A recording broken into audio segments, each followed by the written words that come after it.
I think what's also bearing interest to me, listening to this morning's presentation, tracking this industry, meeting the financial services industry as a whole back over a decade ago, and then seeing what we've gone through on repeat, on repeat, on repeat, is to know that the business has gone through a lot of change, yes? Business has gone through huge amounts of change, and you are in the business of helping your clients navigate change, yes? And a simple question I have for you is, do people like change, yes or no? And we'll prove it for a second. Folks, do me a favor and fold your arms for me. No, not that way. Try it like the other way. Oh, that's freaking weird, right? I've been hugged by a stranger. That is one of the simplest of changes I can ask you to make, but please accept this, that change at best is uncomfortable. Yet you come to events like this because you want to change your results, you want to change the outcomes for your clients, you want to change the results for your practice. Know that at best, change is uncomfortable. Regardless of how things do change in our world, in our environments, one thing that doesn't change is that we need to win more business, correct?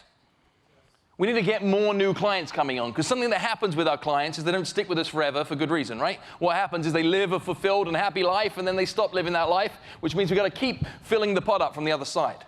We need to sell stuff. We need to grow our sales. Quick show of hands here also is who as a child said, when I grow up, what I'd like to be is a salesperson? Like two of you. Have some fun with me for a second. It's fun I get to come play. Throw some words at me, some adjectives that would describe a stereotypical salesperson. Pushy, slimy. Friendly. Stereotypical. You mean over-friendly. Sleazy. What else we got? What we got? Greasy hair, annoying. Whew. Suit and tie. Slick, but not in a good way. See this sequence of words. If somebody used those words to describe you, somebody saw that in you when they met you for the very first time. How are you feeling in here? You show me everything I need, like, ugh, yuck. No, not for me, thank you. What if by alternative, though, I ask you not to describe a stereotypical salesperson? What if by alternative, I ask you to describe a professional salesperson? We're now a consultant. Knowledgeable. Helpful. We care. Trusted. We were a liar a second ago. Good listener. Consultative. Problem solver. How are we feeling about these words? If somebody saw that in you when they met you for the first time, how does that make you feel in here? A lot better, right? Sounds like, yeah, I'm good with that. That works for me. I want you to catch two tiny, massive lessons in that example. Two tiny, massive lessons. And the first is this. Being a salesperson is not a bad thing. The perception of being a salesperson is what is a bad thing. What that means, if anybody, particularly a client, ever says the words to you that you are a great salesperson, there's a strong possibility that that is not a compliment. What they're probably saying is, stop it, please, I don't like it, get off.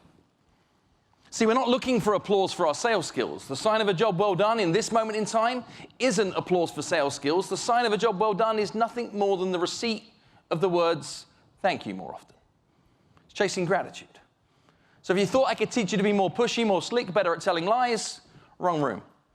But if you're in the business of having people see your value and then getting them to thank you for it on repeat, on repeat, on repeat, that's exactly what we're here for. But I did say there were two tiny, massive lessons in that example too. The second is perhaps a touch more profound. See, in that example, I changed just one word. I changed us from stereotypical to professional. And when I changed one word, you, my friends, changed all of the words. You saw a completely different image in your mind's eye, correct? One you liked, the other you hated. One word. Therefore, could it be possible in the critical conversations that you're bumping into with your clients on repeat, the other person isn't always seeing what you're saying? They see something different and therefore act upon what they see. They don't act upon what you say. Getting people to see what you're saying is more important than getting them to hear what you're saying.